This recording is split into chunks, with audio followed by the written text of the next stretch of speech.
Good morning and welcome back to the Broadcast Retirement Network. Today is Tuesday, October 15th, 2019, and this is BRN AM. Here are our top stories. We continue to look at California's new consumer privacy law and the upcoming G20 Summit. What does that mean for technology and what does that mean for your devices? Well, folks, it's Tech Tuesday and it's time for a hard look at the latest technology trends. Joining me now, Daniel Kline. He is the Senior Consumer Products and Technology Reporter with the Motley Fool. Hey, Dan, how are you? I'm good. How are you?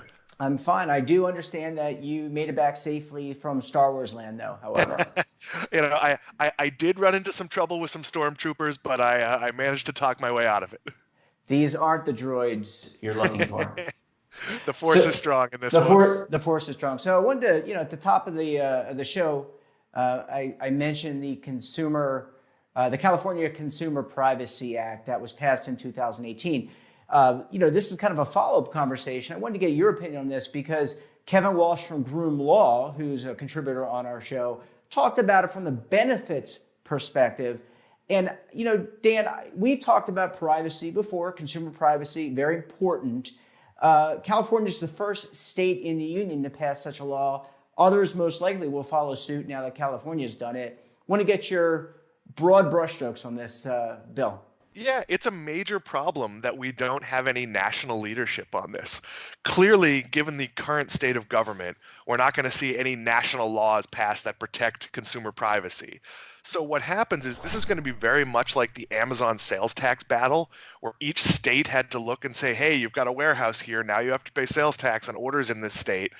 So from a business point of view, you would almost rather there be strict national regulation than different, stricter regulations in California and a Wild West everywhere else. As a consumer, it's really a tough challenge because in some cases where your data is being used or sold, it benefits you. Maybe you're getting a credit card offer that you actually want. Maybe you're getting an offer for a trip or a discount somewhere. So each state is going to interpret where that line is differently. And absolutely, you should have the ability to opt out and keep your data private. But there are cases where a company, Facebook, for example, they can't do what they're supposed to do if they don't have access to some of your choices unless you go in and manually do everything. And from a history, a lifetime of working in content, people don't want to actually do that. So websites that have allowed sort of customization, those pushes almost never work. So this is a real quagmire for very big tech companies that are going to have to balance different laws in different states. Yeah, I was also thinking record keepers, banks, and the question that I had for Kevin last week, and I think you brought it up, is how does it apply? Right now, this law seemingly applies to businesses based in California, okay? So, but there are, what does this mean about people who have offices in California, but may have their main office in New York or in West Palm, Florida, or in other parts of the world? Also, and let's keep in mind that we don't yet have any regulations. Anytime legislation passes, Kevin pointed out last week, you've got to have regulations that kind of wind us and get us an understanding. But also, what about if your data somehow flows through transit lines in California, but you're really a Minnesota-based company? How does that matter? So there's a lot of things obviously to be worked through here. Yeah, absolutely. And the reality is the biggest tech companies you could think of are largely based in California.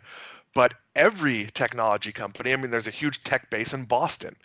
Most of those companies have some sort of presence in California. So does this become like the Amazon tax laws, where once they have a warehouse or a physical presence in that state, then they're doing business in that state? I know that some companies specifically avoid having employees in certain states because that triggers some tax liability, because maybe they're selling more of their product in a state than they would need to have employees, and if they don't actually have a base there, then they're not tax liable. Yeah. I think what's going to happen is as these rules become codified and we start to see a standard in California, you might see some other states adopt them. And if New York and Florida and a couple of populous states, so it's not going to be Florida because We don't care about consumer safety here. But as some big states start adopting these laws, you're probably going to see your bigger companies just adopt these practices nationwide. Yeah. Because is it really going to be practical for Facebook to have different rules for what it can do in New Mexico versus what it does in Texas or New York? Well, I can tell you, speaking from the retirement and brokerage side, each state has similar rules with respect to brokerages, and there's a standardization that occurred, to your point, over many, many years. And I would agree that if, in short of a national policy, which I agree, I think we need, because standardization is very important. It's that important issue. People's privacy is that important, especially when you're dealing with things like healthcare and Social Security, et cetera. But I think to your point, companies' compliance departments are going to say, okay, this is what we do in California. It seems to work well in the largest state in the union, the fifth largest economy. Let's just do it across the board. And I think that kind of gets put into play. Now, let's not also forget that any new regulation, new legislation, the bigger companies always can deal with it in a much more cost-effective way. Who has problems with new regulation? Smaller, mid-sized companies, right? Because they don't necessarily have the resources. But according to cybersecurity professionals, they're often the most riskiest because they don't have the resources to put forth towards cybersecurity. So I think a lot there, Dan, to work through, but it's obviously, in my mind, a step in the right direction. How about you? Yeah, I mean, what I would like to see is all of these big companies working with smaller companies take the initiative and set their own standard. If you look at something like OSHA rules, my family owns a ladder and scaffolding business, and ladder companies have led the charge for writing the OSHA rules. And there's a procedure, but I've been in court cases back when I worked with the family business where the court ruled, hey, if you met the OSHA standard, nothing else matters because that's the agreed upon standard. So bring in all your experts, show that this didn't work, this wasn't right. If there was a standard and you met it, you are not legally liable. So these companies have the resources, they have the ability. They also have the ability to create, call it white label technology that can do some of this work. But the reality is, it's not that hard to not sell people's data without their consent. So a lot of this is, yes, the fine points of, okay, what's a loyalty program? What am I giving you permission for? What am I not giving you permission for? Can I lend my data to a company for something you want if it's a single use? All of those fine points have to be worked out. But the reality is the most egregious offenses are super duper egregious. We have your information because you registered with us, and now you put a picture of your pet up. So we're selling your data to a pet food company and they're mailing you stuff at home. You didn't ask for that. You didn't want it. Maybe you'd opt in. That's what's got to be sort of sorted out first above all. Absolutely. Well, Dan, I want you to stick around. When we come back, Dan's going to weigh in on a upcoming G20 Summit where they're going to tax tech companies. So stay tuned. We'll be right back right here on BRN AM.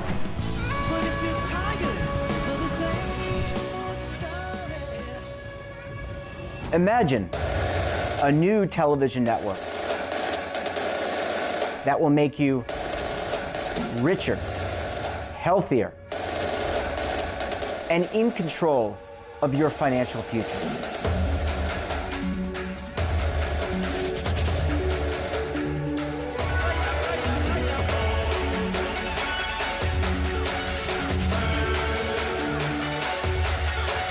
This network is for the policewoman in Nashville, Tennessee, the baker in Dubuque, Iowa, the teacher in Lexington, Kentucky.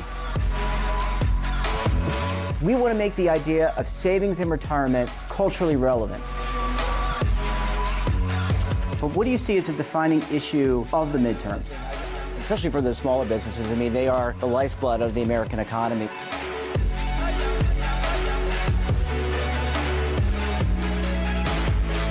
Featuring exclusive interviews, current affairs, and docuseries. 33 years old, you retired early. The philosophy is money only matters if it helps you live a life that you love. But you got to start thinking about retirement as soon as you get in. The Broadcast Retirement Network will drive very high engagement with premium partnerships. So this isn't retirement and savings for your parents or grandparents. This is for all Americans. And we're going to change the way you think about money.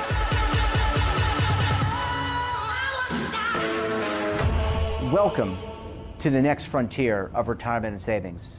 This is BRN, the Broadcast Retirement Network.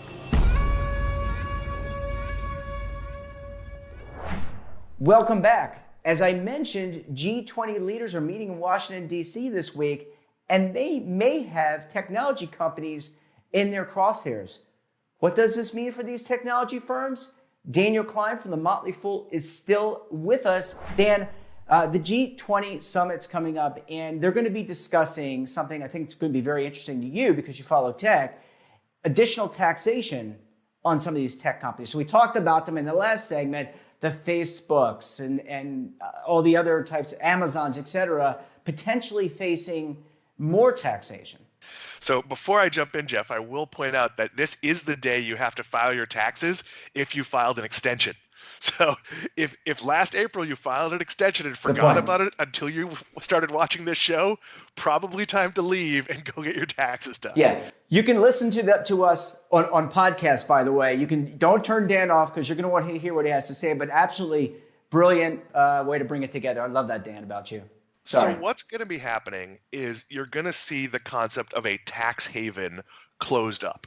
So you've seen a bunch of tech companies have to fight or pay back taxes because they set up offices in, it's usually Ireland. Yeah. You set up an office in Ireland. There's no clear tax code. You don't know what you owe. It becomes a court case. So in many ways, the companies actually are welcoming not added taxes. Nobody wants added taxes, but surety. They want to know and make decisions based on what the taxes are. And I think what will happen is, yes, Ireland will have a tax code, or maybe the EU at large is going to come up with a tax code. And then you'll have it like you do in the US. Apple can raise its hand and say, you know what, we're going to put a manufacturing facility somewhere, and it has to be within this many miles of an airport. There needs to be this infrastructure. We want free croissants. I mean, who knows what they're going to ask for? And then communities and countries can come back and say, well, we want those jobs. We'll give you a 7-year tax break. We'll charge you half as much. So I think you're going to see a baseline set of rules that will increase costs, and then some cases where a company can't avoid being in a certain place. And then I think you're going to see movement and bidding and sort of, more contest for some of these places, because the countries that sort of made their bed with the, hey, we're going to look the other way, have realized that there is actually a cost. So there's not fully a benefit if you're not collecting taxes. Yeah, even if you look the other way, the principles of economics still apply.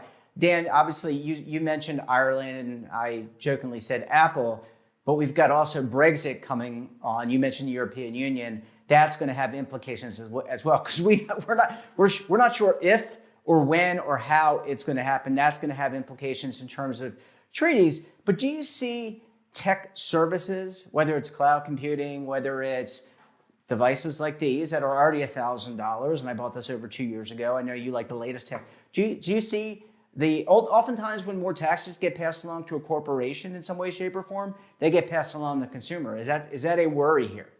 It is and it isn't. So I think one thing we've seen, and you talk about the iPhone. Well, this is the latest and greatest iPhone. He always ones up me. You're always one upping me.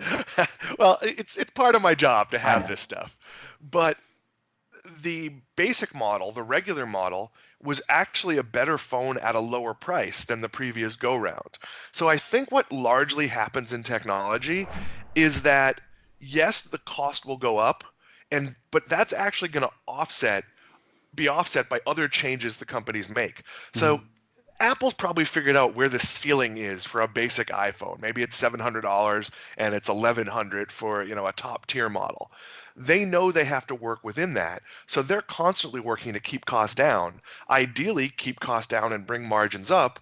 But if they have to get the cost down in order to eat some taxes, and that's certainly true with services. When you look at something like the cost of cloud computing, back in 1999, I worked for a top 25 website, and we had rooms of servers, giant server farms with people, and you got paged if something went down, like literally a beeper, and somebody had to go physically do it. Well, that moved to the cloud, and the cloud at first was still expensive. You still spent thousands of dollars on hosting. Now, if you and I want to start a website tomorrow to post elaborate videos, just, 8 hours of me sleeping, to upload that video every day, that would cost us like $30 a month. Like, so you're seeing the cost of these things come down and down and down. So as a consumer, maybe you're not going to get the deal you once got, but I don't think it's going to be all of a sudden your iPhone is $1,500 and cloud computing goes from a few cents per gigabyte to a quarter. You're not going to see this, but it is going to hurt you. Yeah, well, as you said at the beginning of the last segment, it's intersection times in Washington, D.C. Just because they're meeting, the G20's meeting, doesn't mean they're going to get anything done. Obviously, a lot of talking, and it doesn't mean that the implementation is going to happen right away because everyone's got to agree. Treaties have to be updated. Treaties have to be ratified in the case of the U.S. Senate, et cetera, et cetera. Dan, I love the way you always break things down from the macro down to the micro. Really important for our consumers out there. So until next week, have a wonderful week, and we'll talk to you very soon. Thanks, Jeff. Appreciate it. And that wraps up this episode of BRN AM. Have a financial topic or someone of interest that you think we should interview? Drop us a line. And don't forget, for all the latest news in retirement, the markets, technology, personal finance, and a lot more, check out today's edition of The Morning Pulse. So until tomorrow, keep on saving, and don't forget, roll with the changes. Waiting here for you to take and drink of. But if you're tired of the same